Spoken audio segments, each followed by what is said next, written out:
Hey,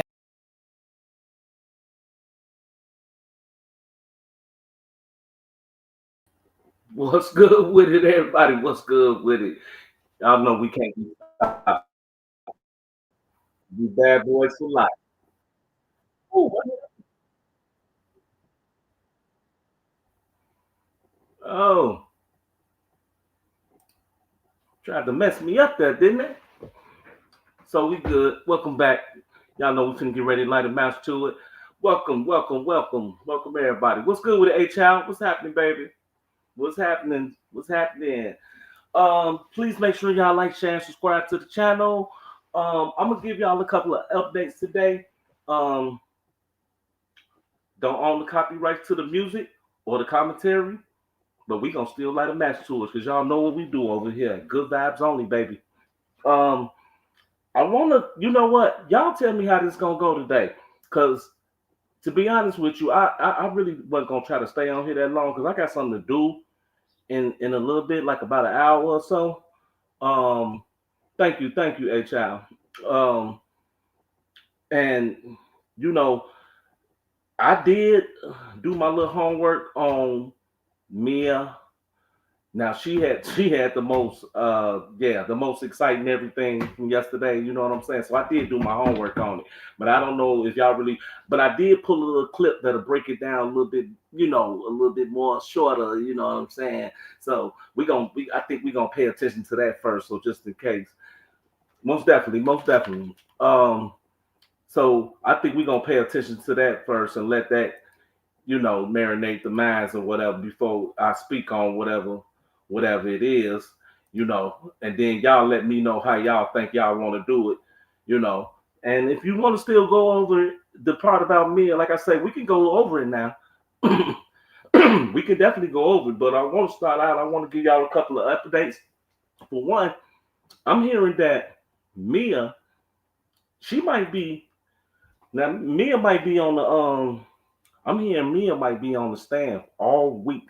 They're saying to next Thursday because she got to take a next week, maybe to next Wednesday, because they saying that she got a flight to take to go back to whatever it is. She got to go back and hide and relocate or whatever. And somebody leaked her photo or something like that online or whatever. I heard somebody got put out of court today. Somebody was clowning. You know what? I'm gonna be honest with y'all. just just just for a fun fact, I really thought that the person who got put out of court today, I thought it might have been that lady with the slick back hair that was out there arguing with Denied. I know y'all seen it though. That lady that heavy set lady that was out there arguing with the knot with the big old glasses on, and she had the blue um headphones on her head. That's what I was thinking. Yeah, HR. I swear to God, I was thinking. That's what I'm thinking it might be. I swear to God. They say that lady came into court and she like, hey, she like, hey, Diddy, they trying to fuck you, man. They trying to, them motherfuckers trying to fuck you or something. She said some shit's crazy like that. But only thing I had a problem with, with that is I ain't gonna get too much into it and be preaching or whatever. But only thing my problem really, to be honest with you, what that is, because you have to stand out there in them lines from like 4:30, about 4:30 in the morning. Now this is what I heard. I heard this personally from someone that was down there. I ain't gonna mention no names, but somebody that was down there. You understand me? They say you gotta wait in them lines like 4:30 in the morning unless you paying one of them little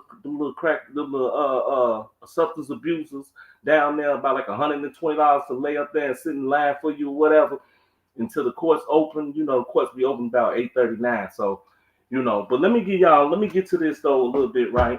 Let me give y'all a couple of little updates I had wrote down. But like I said, if y'all want me to go back into this thing about this part about Mia, I will. But I do have a clip here. So let me hit y'all with this. So yesterday, these are just updates now. It was something about the government was planning to I know the government's planning to introduce a number of free puff ass public records. Now I did catch that, so I know what that's about. So we're gonna talk about that too. We're gonna be going over that. So don't y'all worry, we're gonna get to that.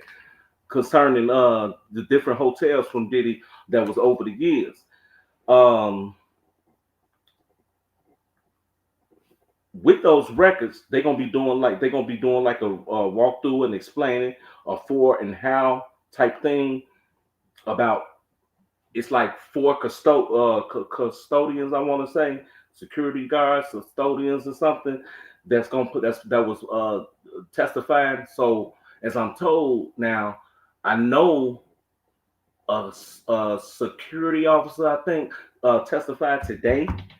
Okay, and this another young lady by the name of Sylvia. I can't say Atkins. Sylvia Atkins or something like that.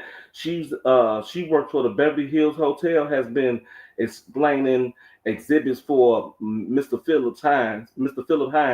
Um, Puff go by a little alias that they when he stay at them hotels too, named Frank Black. Okay. That's the name he uses for the freak offs, is what I'm hearing. Now another update is okay, and this one came from the courts too. Um, oh yeah, the guy Garcia, yeah, he was expected to be on the stand today for about an hour and a half. Oh, so the problem with today was so I was only able to get and collect information right from this morning due to about lunchtime, to about 12 o'clock, and then they went on break.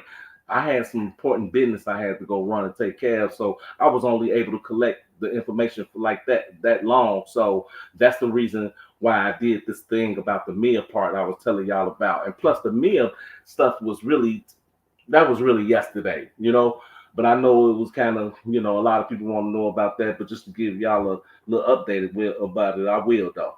So CNN says another accuser Combs could be taking a stand um, early as Wednesday, of course. I don't know who that might be, but then they said that the prosecutors say that lady, how you say it, Moraine County. She's the this lady. She's that forensic expert that what she was supposed to be taking the she's supposed to be taking the stand, right, to um about and talking about a video or something about the guy Derek Ferguson and Frank DeCaza. Yeah, they work for now. Frank DeCaza and Derek Ferguson. We gonna get into that Derek Ferguson too. They worked for Diddy too. They were some of his employees too. This lady Jane, she's supposed to be taking the stand as early as Wednesday afternoon. I already said that part. So she might be there possibly to all week or whatever. Okay. Then it's another young lady. Now I don't know. I'm not sure if y'all know anything about this lady. HI, you know who this is? This young lady named Brianna. She was the young lady who was previously accused of a Diddy sexual battery. This is what I read yesterday, so I wrote down just as a little fact. You know what I mean? She was supposed to be next testifying today, but I don't know if she testified. Like I said, I'm not even in the loop of what really been going on since this morning. Um, Garcia. So the guy Garcia. What is it? How you say his name? Well, you got George Clinton, David James, Garcia guy. Damn, I forgot his damn first name. But Garcia, that guy, he was supposed to be taking the stand today. So, like I said, I don't even know if he did take the stand or whatever. And then the victim Jane, she could be on the stand for a whole yeah. That's what I was saying. That she could be on the stand for a whole week. Mia, Jane, whatever, be on the stand for a whole week. Okay, now we got that out the way. So, um, let me see. Okay, so we could start here about the guy about this guy Eddie Garcia. That's his name, Eddie Garcia. I knew his damn name. I know I had it here. Okay. Um. So y'all, what y'all want to do? Y'all want to start? Y'all want to start? Y'all want to play the video, the little clip first? I mean, because I ain't gonna last a little lengthy. But it's only about 20 some minutes or whatever. So what you want me to do? Y'all want to play the little clip first? Hey, child. Y'all want to play the clip first, or do y'all want to jump right into this guy, Eddie Garcia? I figured maybe y'all might want to, you know, stretch a little bit, stretch things out or whatever. Okay, I'll play the clip for you, baby. I got you. I got you. Most definitely. I appreciate you. Let me see. Hold on. Let me get this.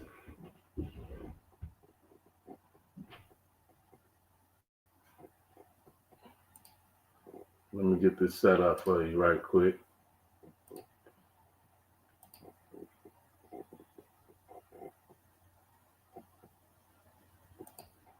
Okay.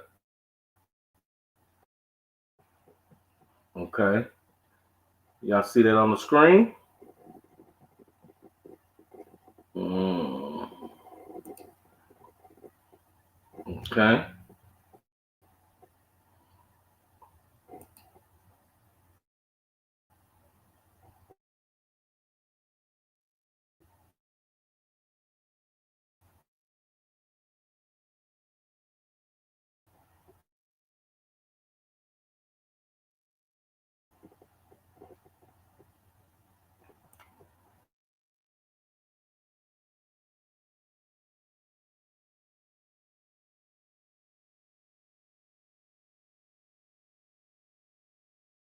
Epstein has just broken her silence regarding these allegations surrounding her and her former boss.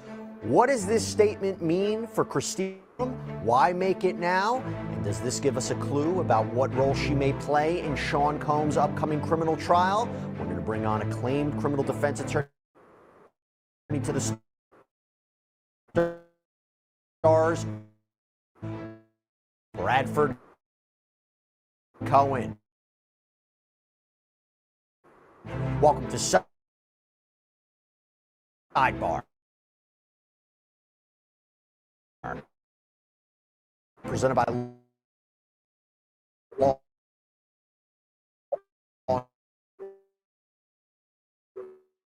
and Crime.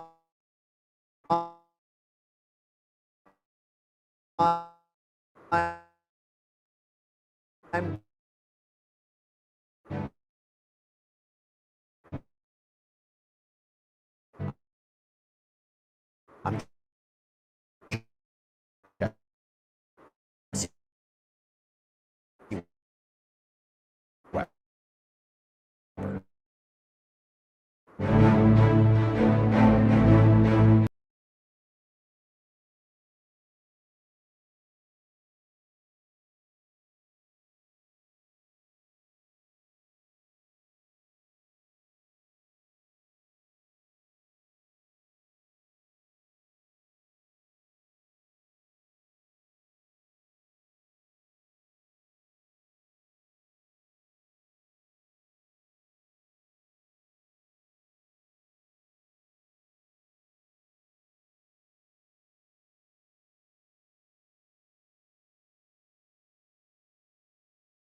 certain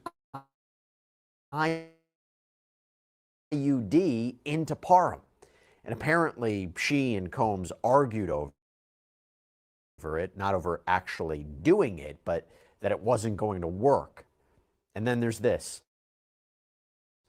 When defendant Drewski finished raping plaintiff, defendant KK, Christina Coram, entered the room to examine the condition of plaintiff, who was barely able to move or control her bodily functions. Defendant KK examined plaintiff to see if she needed assistance and was about to give plaintiff an IV fluid. Plaintiff cannot be. Defendant KK then opened a different bag, different than the one defendant Diddy removed the oil from, where plaintiff observed several medicine bottles, IV fluid bags, and other unidentifiable powder-like drugs.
Okay, hey Chad, give me a second. Let me get this thing. That's not. That's not even the.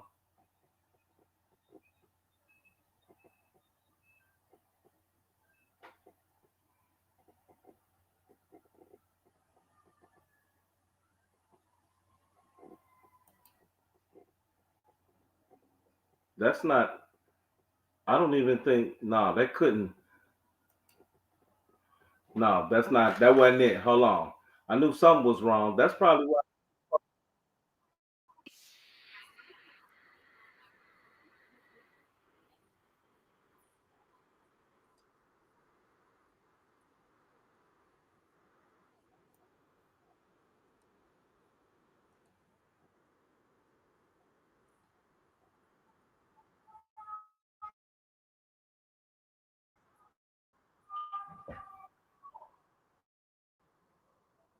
Okay.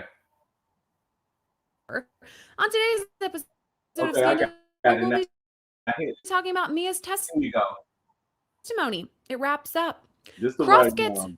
That's probably why I so. didn't act right. Why did you willingly text him? Why did you willingly post about him? And why did you willingly say you loved him, sent him heart emojis, if he in fact raped you? We'll dig into that testimony, but first, we'll hear from Sylvia Oken, an employee at the Beverly Hills Hotel. And all of this really is part of the federal trial against the defendant in this case, P. Diddy. Sean Combs, 55 years old. He faces 5 federal sex crimes charges, including racketeering conspiracy, sex trafficking by force,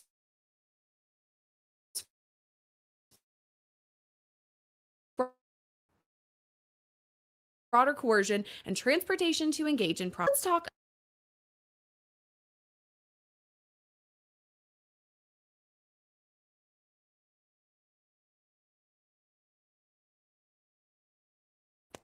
The minimum's like $1,500 a night, so needless to say, I will not be staying there unless I win some sort of sweepstakes, because this place is like a haven for celebrities. I mean, for example, Elizabeth Taylor went on 6 of her 8 honeymoons there. 6 of her 8 honeymoons. Wow. Frank Sinatra has an entire bungalow named after him. And so they have Hollywood's royalty who went there. Then, of course, there's the recent people like Machine Gun Kelly. Hey, editor Christina. Megan Fox, Kim Kardashian, Meghan Markle, Prince Harry, and of course, my personal favorite,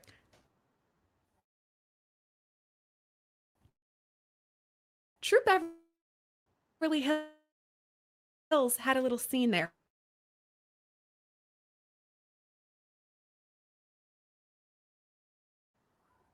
She worked as the entertainment sales director. So let's go to the transcript. She says, so as the entertainment sales director, entertainment companies, any entertainment guest director of sales, all the sales team managers reported to myself. She also testified about the reservation system. They have a guest profile created with each and every reservation. So according to the transcripts, it's essentially the guest's name, first and last. The profile notes that preferences such as newspapers or allergies, etc. The government asked, does the profile also contain information about all prior stays of the guest? Yes, so it indicates any stay and then anything they have spent at the hotel. You can kind of see where this is going, laying the foundation for more specifics. Now, Oken testified that some guests actually go under aliases or they go incognito because, I mean, this is a huge spot for celebrities to go and hang out. And she used a specific example of a fake name, Philip Pines. The government asked, and at the Beverly Hills Hotel, how many guest profiles are there using the name Philip Pines? Just one. Based on your review of this guest profile, can you tell whether Philip Pines is the real name of the guest staying under the profile? So it's an alias. How can you tell that? Because on that name, on that line where it has surname and Pines, there's a little globe. And then there's a little I. And if you click on the I, it will say the real name. What is the real name of the guest staying under the name Philip Pines? Sean Combs. He also went under the name Frank Black, according to this testimony, which, by the way, we've heard that alias, incognito name, whatever you call it, before. In Oken's testimony, she went through several times that P. Diddy, Frank Black, Philip Pines all stayed at the Beverly Hills Hotel, how long he stayed, when he checked in, and when he checked out. At a high level, can you walk through some of the charges on this bill? Yes. So it obviously has the room charges for the day, and then it has the paid out doorman for 5 candles. So essentially, we were sent to go out, pick up 5 candles. So that's what the first couple of charges are. And then the charges. There's internet, some local tele charges, parking charges, what described for the car there, private miscellaneous charge, cleaning drapes, the cleaning of drapes. And how much was the miscellaneous charge? $300. What does deep cleaning mean? So deep is very dirty or stained or whatnot. We have to send it out. So that's when we would do a deep cleaning. Turning to page 2 of this document, what is the total bill for this room? $6,774.80. Okay, remember what she said. She talked about candles. She talked about deep cleaning. We'll get into that in a minute, talk a little bit more. But to me, that's reminiscent of past testimony we've heard about freak-offs. Now, Oken also walked jurors through another bill. Here's what she said. The first line is a Sonify pay-per-view movie, and then the guest room charge, parking, standard rooms, gift, and then miscellaneous charge $5 for oil damage.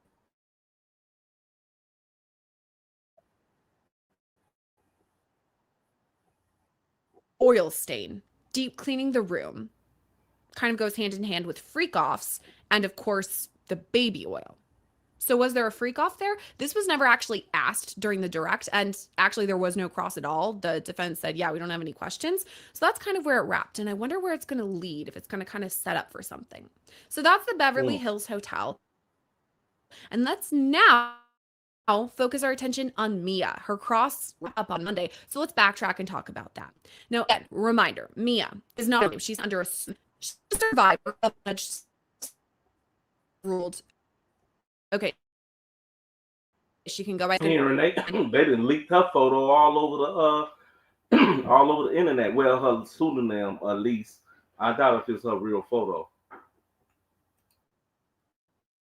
with what would be her real name. It's going to be covered up. It's going to say the name Mia. And even in the courtroom sketches, we're not going to show her face. So if you look at some of those sketches, it's like, everything is there. Her hair, her arms, everything is there, except it's kind of faceless, which is interesting.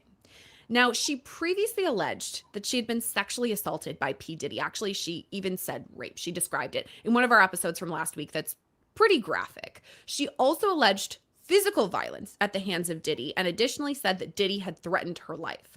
Now, on Monday morning, Cross continued with questions by Brian Steele. And early on, he started asking about Mia's education. She said she went to James Madison University and graduated in the year 2005. Now, he asked about her GPA, and this was objected, sustained. So we didn't hear about her GPA until a bit later, which, by the way, I have no idea what my GPA was upon graduation. So I guess just food for thought. Now, she talked about her first jobs outside of college too, and then Steele brought up her resume, including a previous job from 2008 to 2009. And here's kind of the things that she listed. When you write your resume and you say, here are the qualifications that I have. Here's what I do at this previous job. So when she was an assistant for someone in the past year, she said she provided round-the-clock support, and she also kept inventory of personal possessions like passports or IDs. So let's go to the transcripts because Brian Steele asks about this. He says, when you worked with Mr. Combs' company, is it true that you did travel internationally at times? Oh, yes. And other people Let me stop you right there and say something right quick, though. And see, this is my thing I have with Mia because, see, Mia, she never even really worked really before. She ain't really have no, you know what I'm saying? She ain't really have no real ethnic work background or nothing she did. She never even made that kind of money ever before until she started working with Diddy. That's the killer part. Her and that other lady, I think it was I want to say Capricorn because she's been working with Diddy since 2004, and Capricorn had, and that was like the only thing that she depended on. You know what I'm saying? And she acted like she can't even get another motherfucking job since she got them worked with Diddy. That's why she kept on trying to go back. So let's keep going, though. These women traveled as well. Yes. And were all the passports collected by one person to be in charge to make sure everyone's passport is not misplaced before you couldn't leave? Do you remember that testimony that your passport was being held or housed with Mr. Combs? Do you remember that testimony? Yes. Now, in case you, the Scandal Squad viewer, don't remember that testimony, let's bring up that transcript. This is on direct. After an alleged incident on one of Diddy's yachts in St. Bart's, here's what Mia testified happened. Quote, I just wanted to run and hide and then figure out a way out of St. Bart's. I just wanted to get away from him. Were you able to leave the country? No. And why not? Well, my passport was on the boat. Who had your passport? One of Puff's staff. I don't remember who had it. After you were told by the crew that you had to go back to the boat, did you end up going back? Yes. Why? Because I felt I had to. I obeyed Puff's orders. Now, on direct, Mia said that she hadn't been counting money fast enough, and Diddy apparently got mad, and that's when all of this happened. She says she hid from him, that she was concerned and upset, that Kim reached out and said, it's going to be okay, tried to calm her down. She tried to leave, but wasn't able to because she didn't have her passport. And then on Monday, Brian Steele is like, hey, remember how you said you wanted to leave, but Diddy was guarding your passport? Well, it's interesting because it sounds like your past job, you were actually the one to collect passports when a group was traveling overseas. So it seems like that's kind of what an assistant does. It seems kind of normal. So that was interesting for the defense to bring up. Now, on direct, she also testified about how her hours were crazy. You remember this from a past episode of Scandal. Mia testified, I didn't sleep for 5 days for my first, bout of working with Diddy. She said she was up at all hours of the night. She was at the mercy of Diddy. She had to be, available all the time. It was kind of a lot. Now back to her resume and her own words in her face about what she could handle. Here's the transcripts again. Brian Steele says, okay.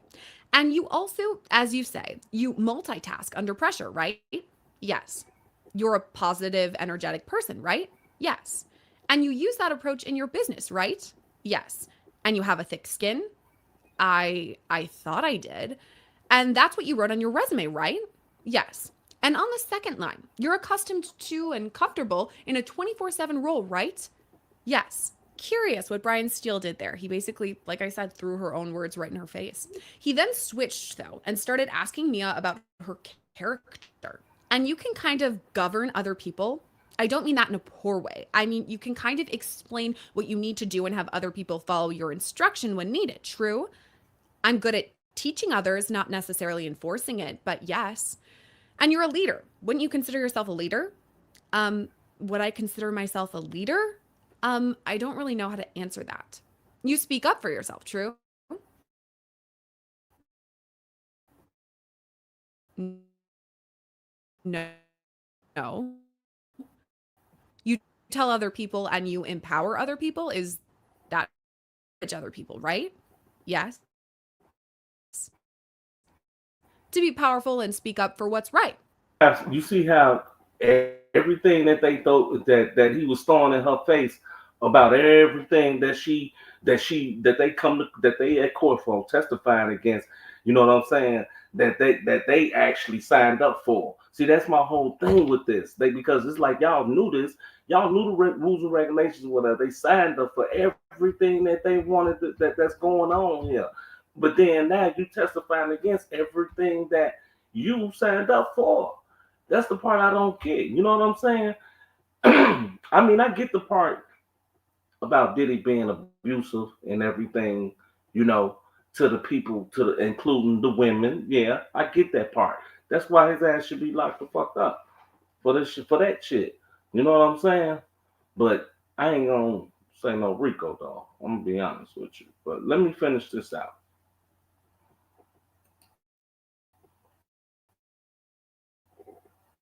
Diddy. So there were multiple, that went through as exhibits that Mia had texted with Diddy kind of positive things even after she stopped working with him.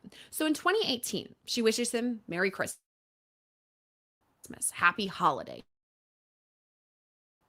2018 going into 2019, New Year's Eve, Happy New Year's. Days later, she reached out to him once again, thinking of you today and every day. Also, no lie, last night I had a nightmare. I was trapped in an elevator with R. Kelly, and I screamed for you, and you came to rescue me. So thank you for that too. Sending you love. Now at that time, this bitch had a dream that she was getting chased by R. Kelly. Talking about some Diddy and you saved me. Man, this is ridiculous. the person, the artist known as R. Kelly, right? Yes.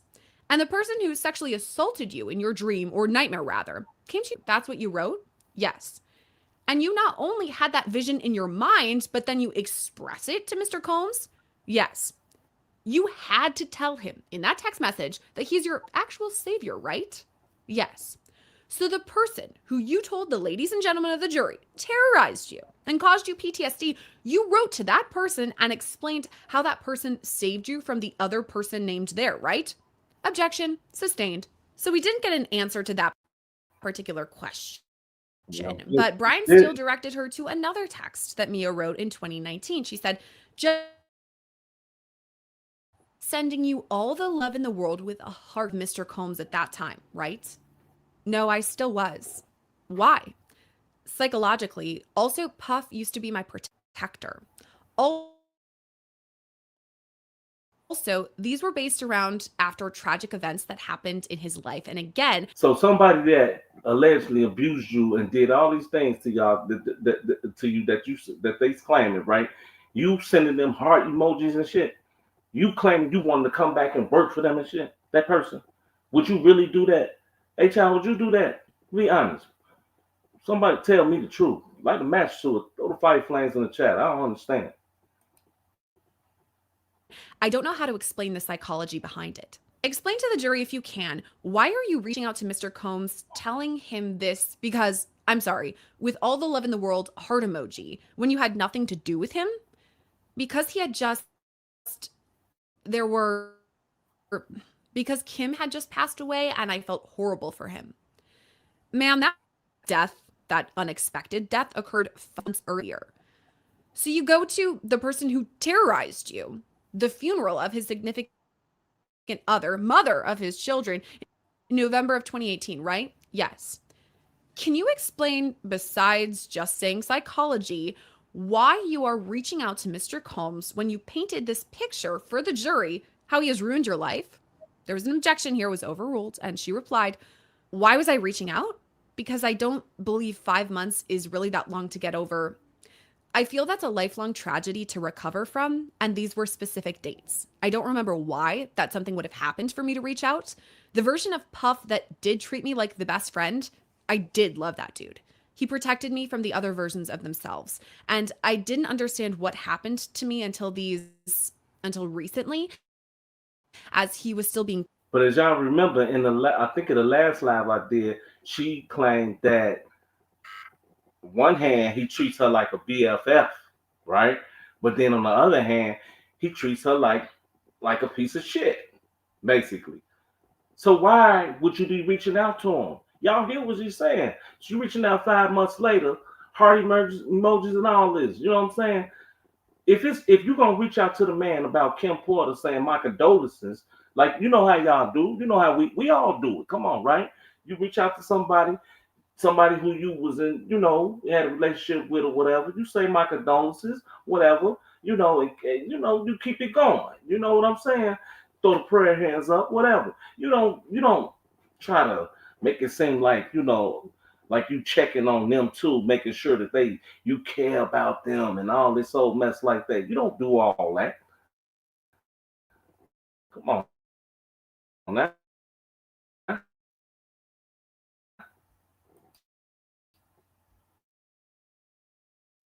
Praised by everybody in the world. So, side of the grid too. Is that true? There's an objection. It's once again overruled. Mia replies, did I have time?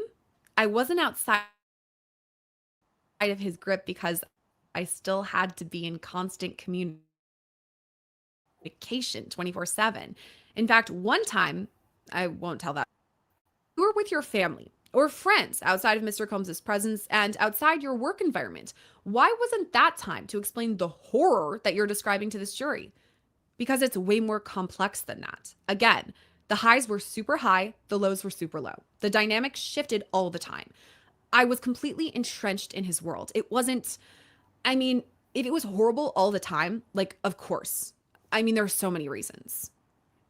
Is one of the reasons because Mr. Combs actually was pleasant for you to be around all the time? No, absolutely not. Was there a version? Was there one of his personalities? Yes, of course. The rest of them? No. Mia would testify that the reason why she did all of this, sending texts to Diddy long after she worked with him, praising him, sending these heart emojis, even though he allegedly sexually assaulted her, was because she was brainwashed. The defense asked, who brainwashed you, Mia? Puff. How did he he was going to say bamboozled, but then stops and says, why didn't you write how he was one of the people that caused you to believe that not everyone was good? Because I was brainwashed. That's your environment where the highs were really high and the lows were really low, which created a huge confusion in me, trusting my instincts. I was punished whenever Puff would be violent, and I would react, therefore, again, confusing me and making me believe I had done something wrong, and that I would try so hard to get back to that good space. And I'd work harder and be nicer, and nobody around batted an eye. He was still praised by everyone around him in the public. Again, I felt like I had done something horrifically, like I had betrayed him in some way by going to mediation, and I felt horrible about it. Like, again, I had done something wrong. Now, is it me or she sound like while she on the stand, it sounds like she's begging and pleading to Puff right there in his face, like, I'm sorry why I did this to you. I didn't mean to do this to you, but I had to do it to you. And is this what she told the prosecution? Is this what she told them prosecutors? Is your story changing right here too? Because you know we already caught you in like 3, 4 different lies now. So let's be honest. I just showed y'all that already in the previous lives. Come on now. You know what I'm saying? Because it's just sound like a bunch of BS right here. You know what I'm saying? This don't sound like a woman that's abused and she's sitting up here laying out a list of things that he really did. You know what I'm saying? I know he's trying to that she's answering the questions. You know what I'm saying? The way that they asking the questions. But at the end of the day, right? Let's be honest. Would you be answering the questions like that and be like, could you like shit? You'd be more like, man, I hate this motherfucker. I really, this and that. Yeah, I did this, but I didn't want to do that. You know what I mean? Like you wouldn't say it the way she's saying it. Well, let's carry on. We almost And I done. was always consistently seeking his approval. He was my authority figure, the only authority figure. At this point, Brian Steele questioned Mia about the timing of when she broke her silence about these alleged sexual assaults. By August 28th of 2020, you were already aware for a year of the hashtag #MeToo movement, right? Correct. And you told the ladies and gentlemen of the jury one of the reasons you did not outcry earlier was because there was no hashtag #MeToo movement around when you worked for Mr. Combs, right? I was saying back then there was no hashtag #MeToo movement. There was no social media. There was no mental health awareness. Sorry, social media as though it is today. Every adult that I reached out to within this organization or the people that witnessed what happened to me, nobody acted like what was happening to me was wrong. And his threats about that he was going to tell Cassie what happened made me internalize blame and shame. All right, let's talk about that for a minute. Who threatened to tell Miss Ventura about Mr. Combs supposedly sexually assaulting you? Which, by the way, real quick, me, Sierra, saying this was very sarcastic in a lot of his questioning. So that's why I'm channeling my inner senior year of high school Sierra, who was the star in the play, acting sarcastic, which, by the way, we'll get to his questioning in a minute, too. That comes up as an objection. Okay, so again, he's sarcastic. Who threatened you to tell Miss Ventura about Mr. Combs supposedly sexually assaulting you? Puff. So your testimony before this jury is that Mr. Combs told you, threatened you is your word, that, hey, I have a mind to tell Miss Ventura that I sexually assault you. There's an objection. It's overruled. So Mia testifies that was not his wording. He threatened to tell Cassie everything, quote unquote. Steele again asked, though, why didn't you come forward in years prior? When did the moral obligation come to your mind that you need to say this information that you're putting forth, that Mr. Combs violated you in a sexual manner and other ways? When I started witnessing him being held accountable for his actions and being told what happened to me was wrong? When was that? When it began, I guess, when it all came out in the media and he was being held responsible. Now, see right there, at that point in time, right? That right there is what I'm talking about. You see what I'm saying, hey child? That right there is at that point where, well, exactly what I'm saying. That point is not consensual sex. If he's starting to assault you, you know what I'm saying? It's not like this is consensual anymore. He threatened to say that he was gonna tell Cassie about the shit, and then he still you letting him have sex with you, really, to be honest with you. So all this you putting on that you're saying right now on the stand, you just putting on the forefront, right, for us. And we just supposed to be falling for this shit. And that we really supposed to sit up here and believe and think that you wasn't consensually having sex with this man. Come on now. Let's be for real. Y'all gotta admit, what y'all think? Come on, type it in the chat. Let me know. Tell me what y'all think about this so far. Because I think it's really, I ain't gonna lie. So half of it, I feel like it's, I can't even say 50-50, maybe 70-30 or something, but I can't see 50-50. It's just my personal opinion. I'm looking for it though. Y'all type it in the chat. Let me know what y'all think though. You feel me? And y'all make sure y'all get them likes up for me. I'm trying to keep everything in the algorithm.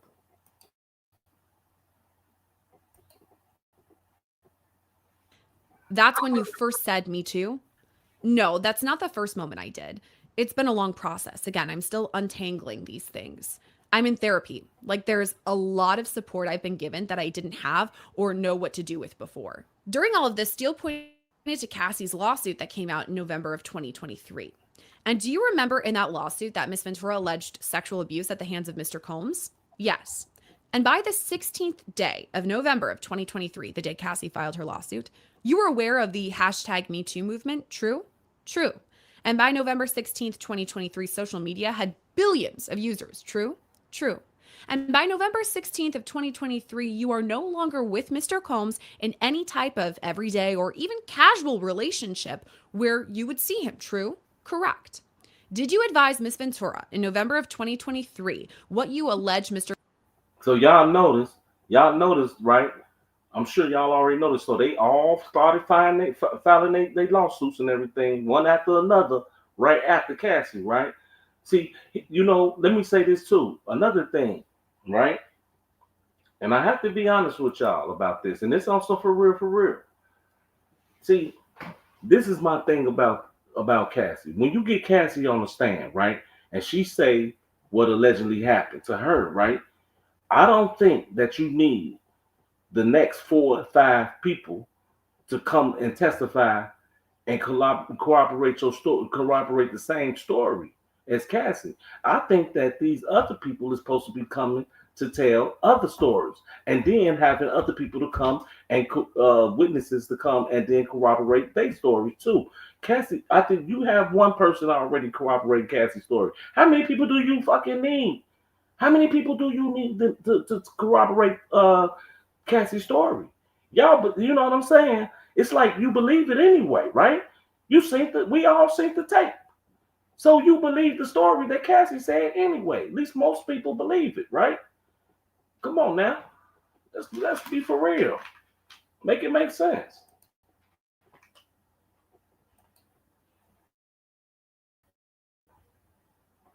Combs supposedly did to you? Objection overruled. Did I tell her then? That's my question. Absolutely not. Why?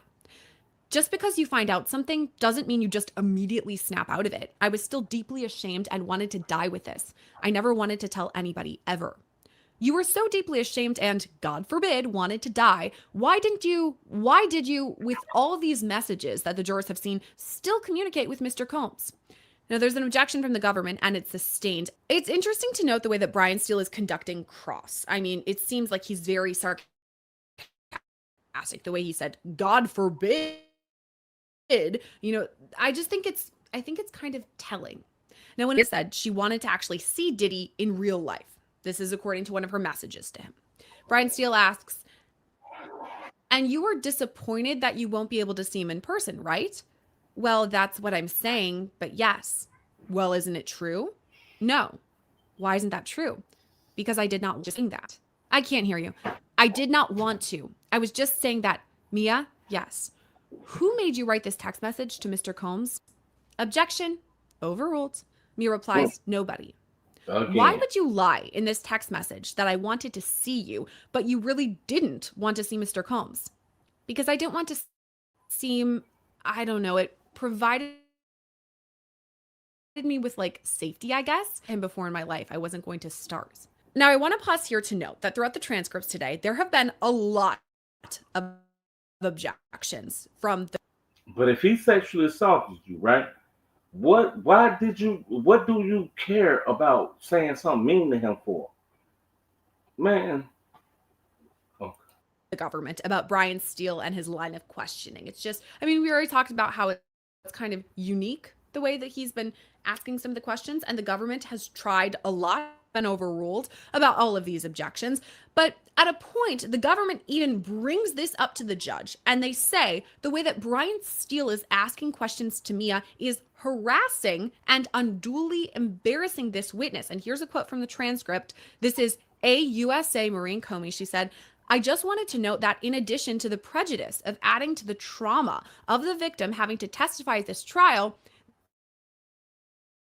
There is a broader prejudice that eyes are on this trial, and victims in other cases are going to see how victims in this case are treated, and they're going to see what level of privacy, respect, and dignity they would get if they decided to testify.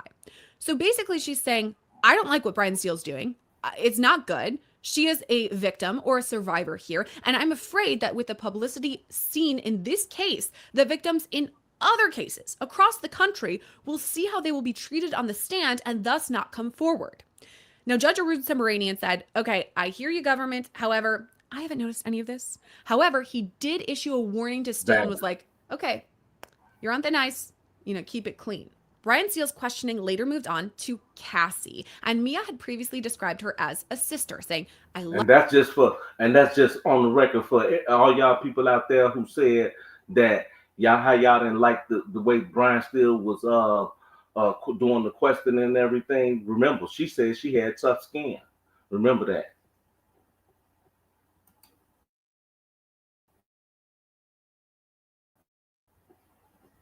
Love her. We're still friends to this day. And Steele asked, would you lie to her? As of to her. But when I was working for Puff, I was not allowed to tell her the truth about a lot of things. Such as what? Where Puff was, what he was, just anything that Puff told me, whatever story Puff told me, I had to uphold that. Did you ever tell Miss Ventura that the person you're in love with sexually assaulted me? Absolutely not. Did you ever discuss with Miss Ventura your concern that she should get away from Mr. Combs? Did I ever express my concern she should get away? Yes. Not in the way I wish I had. Not in the way I wish I could have. Why couldn't you have told your sister that you got to get out of this relationship if it was so bad? I wasn't allowed. By whom? Puff. Well, that's a decent way to wrap up today's episode of Scandal. Mia was on the stand for most of the day Friday and then most of the day Monday. So what's ahead? Well, the next expected witness, Eddie Garcia, security at the Intercontinental Hotel. So I'll be interested to see what that is. Actually, by the time you're watching this, he might already be on the stand right now. So, hey, subscribe so that you don't miss anything, any more updates that we have. Send comments our way. And y'all get them likes up. I know more people than that been over here. So y'all make sure y'all hit the like button for me, please. Now, y'all see what I'm talking about? This is what I'm saying. This right here is what I'm talking about. You see how everything that they testify, all have just corresponding with each other. And it's like they all have in particular stories. Let me say it that way. In particular stories, like, all the testimonies may be something involving the abuse. That's what I'm saying. All the testimonies involving something about the abuse. But far as a criminal enterprise or whatever, I'm not seeing that. I'm not seeing nothing about them proving nothing about no criminal enterprises or nothing. Hey, I could be wrong. But we finna see. So, I don't know what y'all think, but I'm just being honest. Hey, I'm just being honest, just keeping it 100 with y'all, right? Okay. Now, so let's get down to it. This guy Eddie Garcia took the stand this morning, right? Okay. Now he was the security officer in 2016 at the Intercontinental Hotel, right? So he was asked about the hotel security video of Cassie Diddy, right? So that was the first thing that they asked him this morning, and along with like maybe 2 or 3 other little bullshit questions. It really wasn't nothing, right? And then they took a sidebar, a little break, you know what I mean? Okay. And then they came back and they was asking, the KK and Diddy was trying to obtain the video. They were saying that KK and Diddy was trying to obtain the video from Mr. Garcia, right? The hotel security. But he refused to turn it over without a subpoena. At first he was. Now, check this out. So once Diddy met with Garcia in West LA, he offered Garcia 50,000. Right now, listen closely. Now you listening closely, HR listeners. Check this out, y'all. Now, so then Diddy FaceTime Cassie, right? I, now, why would he be FaceTiming Cassie at the time when he trying to pay Mr. Garcia, right? Now, of course, we know why he trying to do that, because he's trying to show that Cassie wanted that to go down too, and wanted that video to be, snatched from that hotel. So he's trying to prove that, by especially by having Cassie, which we ain't no dummy. We know damn well Diddy probably made her, bitch. You know what I'm saying? You talk to Garcia too, and you make sure this security guard, you make sure he get this hotel, you dig back this video, we get this video back or whatever. So then after he FaceTimed her, right? Garcia, no, they both wanted the video. Okay. They both wanted the video gone, which Diddy couldn't, which, like I said, Diddy could have forced her to do. She had a movie coming out. So that was the reason why she claimed she wanted the video to be gone. Talking about Cassie still. That was the reason why she claimed she wanted the video to be gone. So she did testify that now. So pay attention to that. At least she did testify that and say that's why she wanted that video to be gone. Okay? Garcia was made to sign an NDA, of course. Then Mr. Eddie Garcia, he was asked by the AUSA, right? He was asked, how much did Diddy give you? So he responded, Mr. Garcia, 100K in a brown paper bag, right? Then they asked him, would you, no, he didn't ask. Oh, so he gave him, 100K, my bad. So would y'all take the money? Would y'all take that money? Hotel security said they weren't getting paid no more than like $10.50 an hour. Okay? So would y'all take the money? I know I probably would. I ain't gonna lie to you, and risk y'all job. I just want to know. Type it in the chat. Let me know. So Garcia gave one other security officer. He gave one of the other security officers. So it was 100K altogether. He gave one security officer 50K, right? And another one 20K. So Garcia was left with only 30,000. This is the part I might understand. You turned over the tape, Mr. Garcia. Why didn't you take the low amount when you the one who turned over the tape? But he wanted to sit up there and play kiss butt. He wanted to play kiss butt, so he gave his executive or officer or whatever security thing, right? He gave him the most money. He took 30K and gave the other security guard the other 20. So that was 50K, 30, and 20. That's the whole 100 right there. Then later on, when Garcia was approached by the authorities, right? He was asked, "Did you get your own lawyer first?" First he said no. He didn't want nothing to do with it. So the AUSA asked him later, "Did you tell the truth?" He said yes. Garcia replied. Then he also asked Mr. Combs for work. He said, Garcia, now why you asking Diddy for work? Right? He got you you got him by the balls, right? Already. Why you asking him for work too? Maybe because you only making that little bit of money there. I can see it, then I can't see it. He finna get in trouble eventually, right?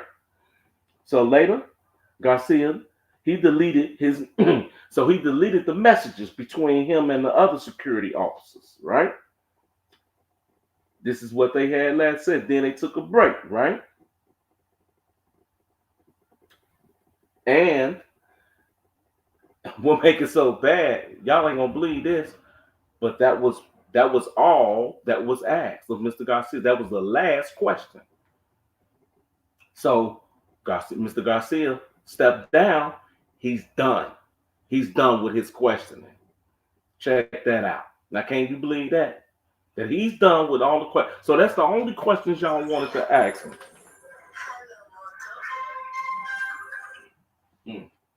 So that's the only question that y'all wanted to ask him, right?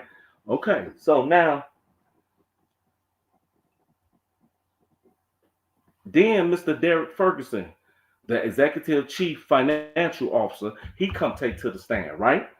So the AUSA asked Mr. Derek. She say, how long did you know Diddy? He was he responded since 1998.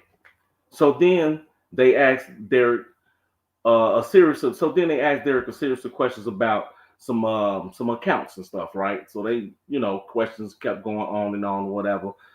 And then they said, now in September 29th, 2009, is this a business checking account? He responded, yes. About the DiSagiorno drink, the Ciroc. He said, how is this account? They wanted to know how this account was funded. So Derek responded. He said, with inflows is what they call it. Inflows, incoming of money. I'm guessing that's what that means. Okay. So then they asked, what about the credit cards? What about credit cards? He said primarily American Express, expensory, reimbursements,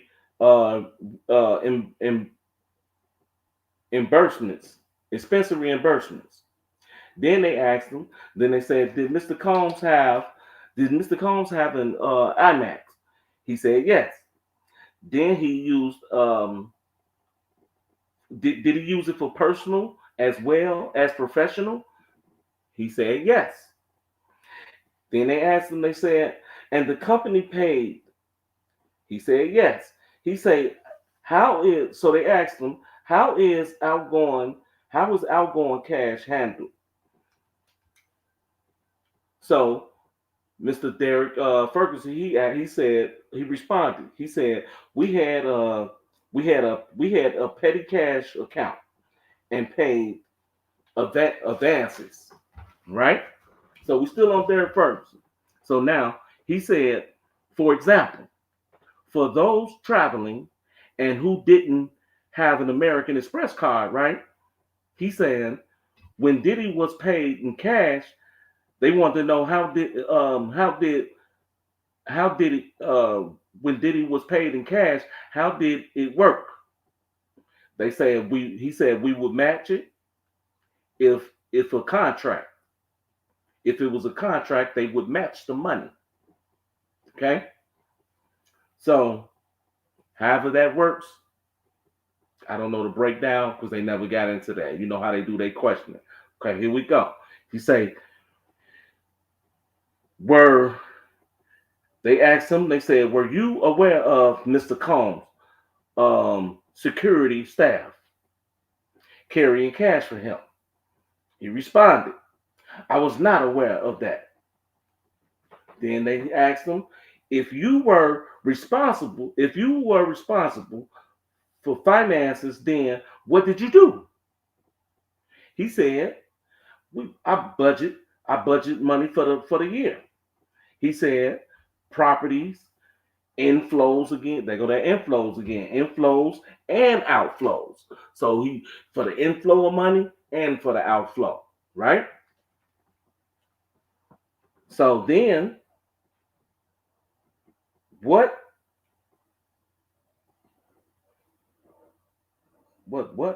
properties? He said that they asked what properties did he own? Talking about P. Diddy. he said the Hamptons, New York home, Miami, they were held in an LLC, in LLCs for an immunities. That's how you say that word, immunities, something like that. He said liabilities, reduction, and tax benefits. Then they asked him, they said, did you oversee the other accounts? He responded. He said, yes. Were you aware of him supporting other people? He responded. He said, yes. They asked him, um, oh, he said, yeah, from personal earnings. That's what he said, from personal earnings, right? So then, so then they took another break, right? This is when they was getting closer to the end of the day. Now, as I write, when I write this all up, whatever, right? I write it all, like I said, in the summary. So everything be testimony and then everything be cross-examination, back and back like that, so forth, right? So the last thing they asked him was, they asked him a few more questions that, it wasn't even no more about the account. Now, you would think that they want to know more about his accounts, where the money transactions and everything like that, and how it goes. But maybe you have to check out check out the transcripts or whatever and find out more. Maybe word for word. Maybe it was something I really didn't catch like that, like so or whatever. But these were the main points and objectives, things that I saw and pointed out, and I was like, that I want to speak on. Okay, so they try. So what I'm thinking is that they were that they trying to tie up his enterprise is what they're doing. So they trying to break down where all his money comes from to make sure his companies are not being used for criminal enterprises. Of course, we know that. You know what I'm saying? So that's my point of saying that I think that it should have been a lot more questioning right there. This is the chief staff person who handles the accounts. Why wouldn't they ask more about the accounts? Now, maybe it's not. I think, to be honest with you, I think this person, Mr. Derek Ferguson, I think he's supposed to take the stand again tomorrow. I didn't catch who else was supposed to be taking the stand. I'm sorry. I apologize for that because, like I said, I couldn't catch it all because I was quite busy handling some real business. So I couldn't catch all of what was going on or whatever. You know what I'm saying? So, man, stuff was crazy. That's all I could say. So those were the updates. Those were the updates, though, that was for today that I caught up with, and what we seen, and we went over about Mia was from, basically from yesterday. But today, like I said, they had Mr. Eddie Garcia up there on the stand for a little minute, and it was really just brief. He wasn't up there for no more than about 30 minutes, to be honest with you. So actually, Mr. Ferguson was up there for the whole afternoon asking the questions. So you can average out how long that bout took right there. And they stopped court on time, basically. Like in fact, it was a little bit before 3 when they stopped the clock and they stopped asking questions. So you can just imagine it really wasn't a whole lot, to be honest with you. So you know what I'm saying. So yeah. So today we covered the cross examination of Mia. Like I say, I do got somewhere I gotta be. In a minute shortly, so I don't have much time. But I appreciate everybody that came in. I hope y'all did enjoy it. Y'all need to get those likes up. Y'all need to really get those likes up. That's what we need to do. And if you haven't subscribed to the channel already, please do so. It's good vibes only over here. Good vibes only. That's all we do. We already up to like what now? Since I'm the only one been really covering the case, we up to about maybe 10, 11, something like that. Lives, I haven't been really counting. I think it's about 10 or 11, somewhere around that though. But we got plenty more to go. We got a long little ride on us right here. So I think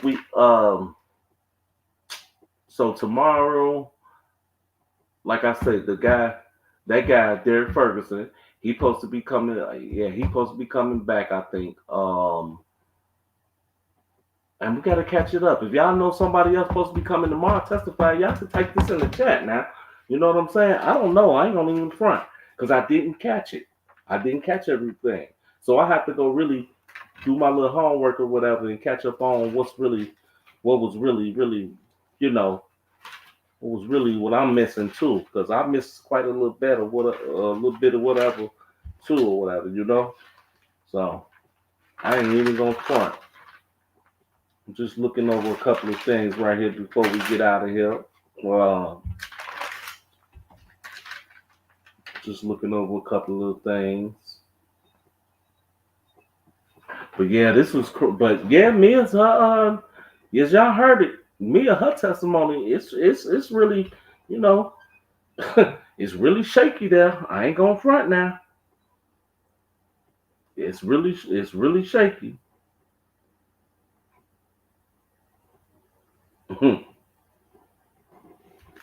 That is really crazy.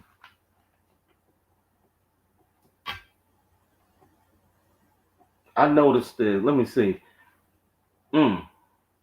With Mia's testimony, I noticed.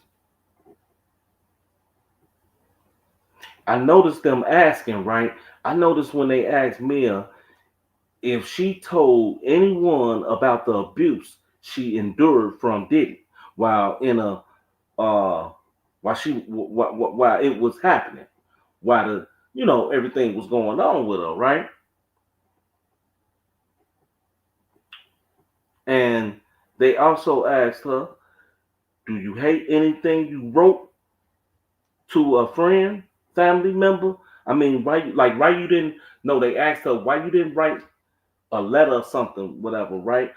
To a friend or a family member, to the police officer, or anybody, and let them know that it was assault or that you was berated or anything. This is what Steele was asking her. But she responded, no, she didn't write nothing. Nothing. Now, would you do that to a person that was abusing you? Wouldn't you tell a friend, a family member, your kids, somebody? I don't know if she got kids, but I'm just using it for example, right? When you tell that to somebody, come on now. And the only time she reached out for help was to people in the office. That's what it was. But Mia responded. She said that she would never disclose things like that to other people. Now, why would you not disclose that though and tell people about that? Why would you not tell people about all this alleged abuse that you was supposed to be having? I don't get that. I don't understand these testimonies. I mean, maybe I'm just because of me, I'm a man or whatever, and don't understand. It could be that could be it. I don't know. You know what I'm saying? But there were a lot of dates about things that went on over here with Mia that I'm looking at. May 14, 2020, Mia had texted Diddy about a guy named Dre. He auditioned for a James Brown part that Chad Boseman got. Mia was required to carry around a video camera for Diddy. So she was she was being questioned about some relevant questions about it at first. She asked, they was asking her some questions or whatever, smaller questions. But then they asked her in August 29, 2020, Diddy Diddy reached out to Mia about some footage for a documentary he was making. Diddy let her uh, Diddy let her go eventually, but was called back but she was called back to work. Still asked Mia if she had any videos of her own of her. Oh, has she had any videos of her on any of them? And Mia responded, no, she didn't. She wouldn't. She wouldn't be allowed to film like that. Then she went to saying,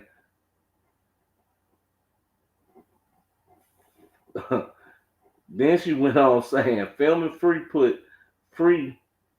Then she said, women. Then she went on saying, filming free puff ass in in a moment of rage. No, she wouldn't do it.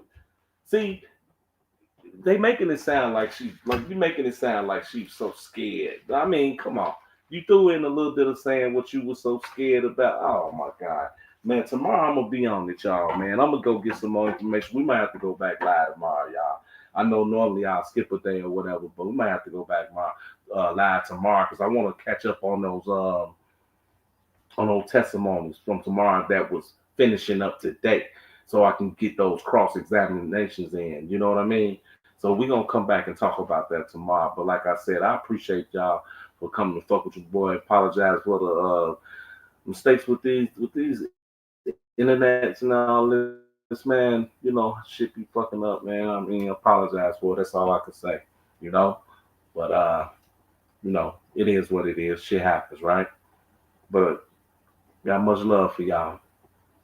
So until then,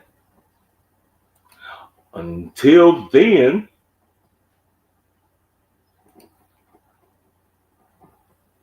we're gonna get out of here.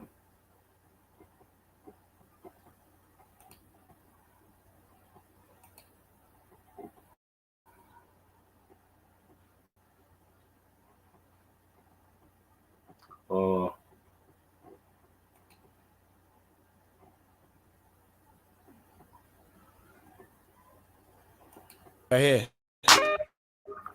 Come on. Time to move on. Time to be strong. Don't stop now, straight to the top now. That's what I need. Truly.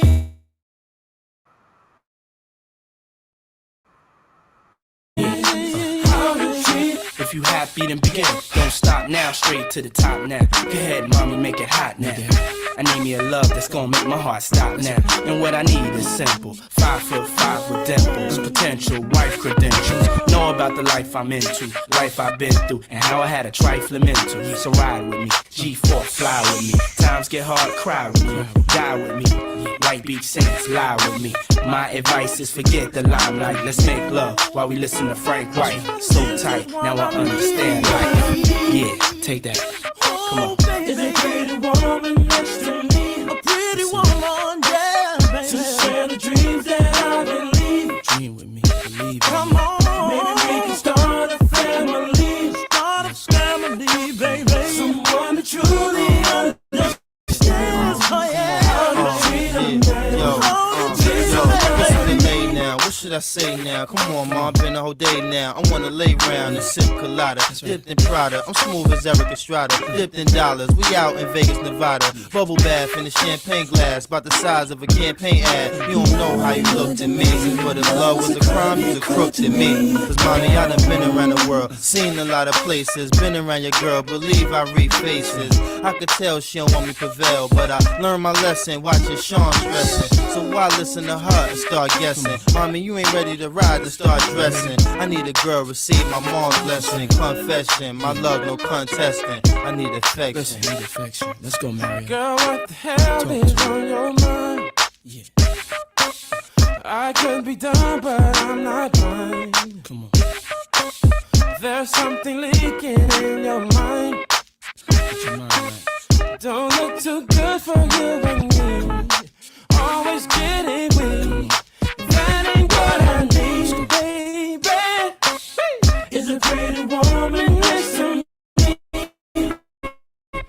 Yeah. Oh, please, baby. To share the dreams that I believe. I need a girl in my life. Maybe we can start a family. Start a family, baby. Someone to truly understands, baby. How to treat a man. This is what I need. Sun don't shine forever, but as long as it's here, then we might as well shine together. Never mind the weather. Go somewhere and get our minds together. Build a love that'll last forever. So let's stop the pain, stop the rain. Put stress to rest, girl, stop the games. Name the spot, mommy, I got the plane. Road too rough, I got the rain.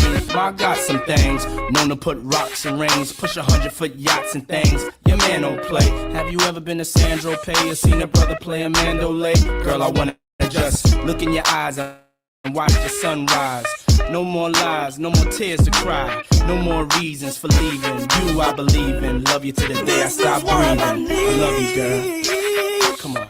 Is a pretty woman next to me, girl. To share the dreams that I believe. When I wake up in the morning, maybe we can start a family. I wanna see a pretty face, someone to truly understand how to treat a man.